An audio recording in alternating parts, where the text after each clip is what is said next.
तो 9th class students, good morning all of you. आशा है कि आप सभी अपना कार्य समय पर पूरा करते होंगे।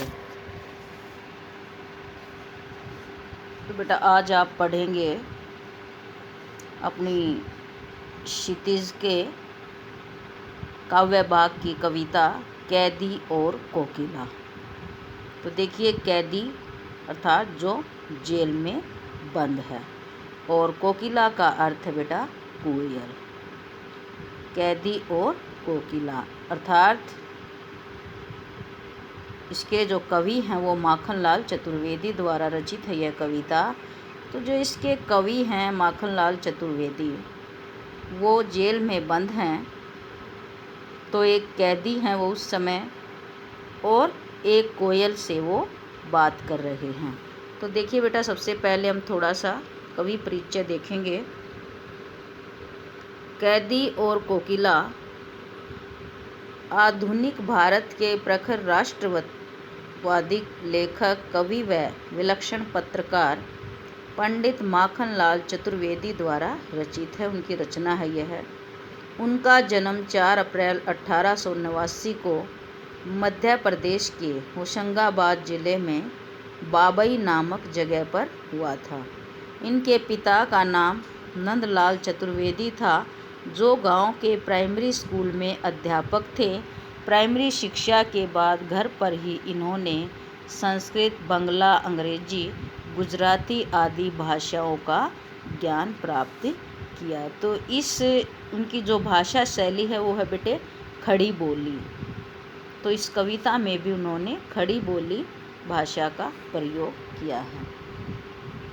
तो आगे कविता है इन द्वारा रचित कैदी और कोकिला। तो एक बार थोड़ा सा पहले मैं आपको इस पोएम के बारे में बता दूं, कविता के विषय में बता दूं कि जिस समय भारत पर अंग्रेज़ों का शासन था, उस समय माखनलाल चतुर्वेदी जो है वो स्वतंत्रता आंदोलन में भाग लेने के कारण अंग्रेज़ों ने उन्हें जेल में डाल दिया था। तो जेल में जब वो होते हैं तो उस समय सामने रात में उनके कोठरी के सामने पेड़ पर एक कोयल बैठी हुई गीत गा रही है। तो जिसको संबोधित करते हुए कवि यह कविता लिखते हैं। उसके साथ साथ वो कोयल के माध्यम से जेल में होने वाले अत्याचारों का भी वर्णन करते हैं कविता के माध्यम से।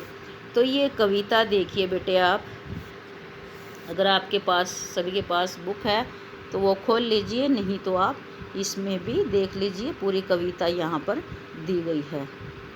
और इसके साथ साथ मैं आपको एक बात और बता देती हूँ बेटा कि यह कविता जो है वो थोड़ी बड़ी है, तो ये 2-3 वीडियो में आपकी पूरी होगी, आज कंप्लीट नहीं होगी।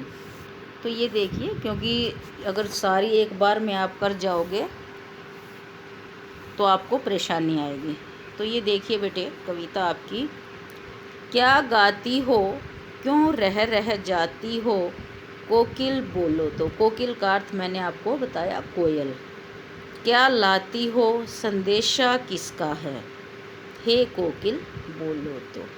तो कवि कहते हैं कोकिल को संबोधित करते हुए कि हे कोयल, प्रश्नात्मक शैली में वो उनसे प्रश्न पूछ रहे हैं। तो प्रश्नात्मक शैली का प्रयोग किया गया यहाँ कि तुम क्या गा रही हो, क्यों रह जाती हो, मतलब बार बार तुम ये गा रही हो। तो यह क्या गा रही हो, तुम बार बार क्या बोले जा रही हो, बीच बीच में रुक रुक कर जो तुम गाए जा रही हो। हे कोकिल, हे कोयल बताओ तो। क्या लाती हो, संदेशा किसका है, किसका है, कोकिल बोलो तो। अर्थात कवि यहाँ पर कोयल से कह रहे हैं कि तुम क्या लेकर, हमारे लिए क्या लेकर आती हो, किसका संदेशा हमारे लिए यहाँ पर लेकर आती हो। तुम हमेशा इस पेड़ पर आती हो, गाती रहती हो, तो तुम हमारे लिए किसका संदेशा यहाँ पर लेकर आती हो। क्या तुम किसी का संदेशा हमें देने के लिए यहाँ आती हो, या कैदियों के विषय में कुछ हमें बताना चाहती हो, हे कोयल बोलो तो, हे कोयल बताओ तो। ऊंची काली दीवारों के घेरे में, डाकू चोरों बटमारों के घेरे में, ऊंची काली दीवारों के घेरे में। अर्थात कवि अपने विषय में वर्णन करते हुए कहता है कि यहाँ ऊंची ऊंची चारों तरफ दीवारें हैं, काले रंग की दीवारें हैं। अर्थात जेल में सभी स्वतंत्रता सेनानी जो हैं वो जेल में यहाँ पर बंद हैं, ऊंची दीवारों के घेरे में बंद हैं। डाकू चोरों बटमारों के घेरे में, यहाँ जेल में कौन आता है? कवि वर्णन करते हैं कि जेल में किन्हें बंद किया जाता है? अपराधियों को बंद किया जाता है। तो यहाँ पर जो डाकू हैं, चोर हैं, बटमार जेब काटने वाले, चोरी करने वाले हैं, लुटेरे हैं, वो सभी बंद हैं और उनके साथ हम स्वतंत्रता सेनानियों को भी यहाँ ज़बरदस्ती डाल दिया गया है, बंद कर दिया गया है। जीने को नहीं देते पेट भर खाना। अर्थात कोयल को संबोधित करते हुए कवि अपनी स्थिति का वर्णन यहाँ पर करते हुए कहते हैं बेटे कि जीने को नहीं देते, कि हमें इतना भी खाना जीने के लिए भी हमें यहाँ पर खाना नहीं दिया जाता। अर्थात हमें पेट भर खाना भी यहाँ पर नहीं मिलता है।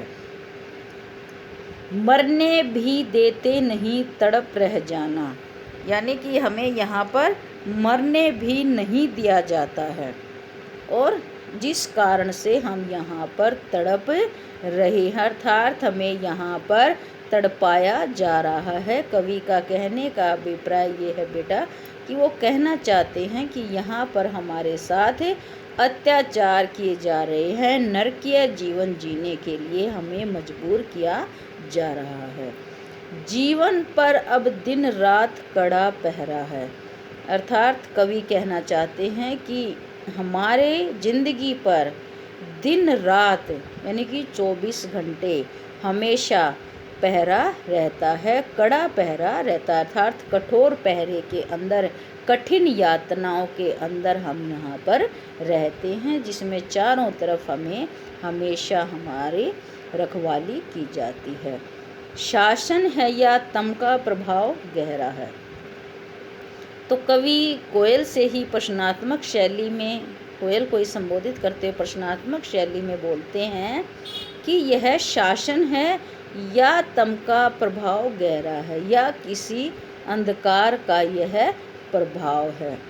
यानी कि ये शासन है, यहाँ पर अंग्रेज अपना शासन चला रहे हैं, ये उनका शासन है या किसी अंधकार का प्रभाव हमारे ऊपर है। अर्थात वो घोर अन्याय के रूप में यहाँ पर शासन अपना चला रहे हैं। हिमकर निराश कर चला रात बेकाली। हिमकर का अर्थ है बेटा यहाँ पर चंद्रमा। आप एक अपनी पुस्तक के साथ पेंसिल भी लेकर बैठ सकते हैं, अर्थ साथ साथ लिख सकते हो। हिमकर का अर्थ है यहाँ पर चंद्रमा।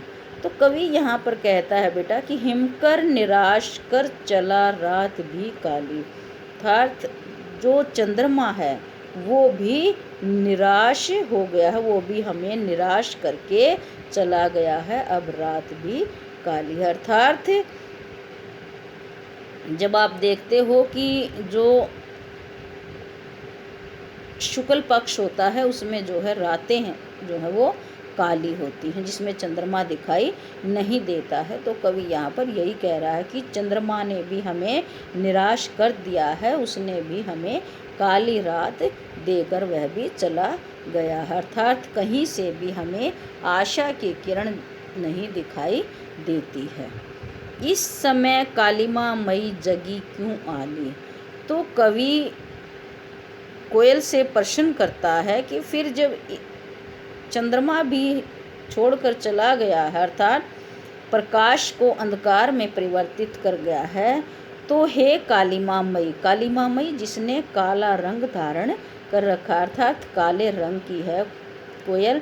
तो वो कहता है कि हे कालिमा से परिपूर्ण कोयल, तू इस समय रात आधी रात में क्यों जाग रही है? क्यों इस समय यहाँ गीत गा रही है? क्या तू इस समय हमें यहाँ किसी का संदेशा देने के लिए आती है? हे कोयल बोलो। तो बेटे आज आप इस कविता को यहीं तक समझ लेना।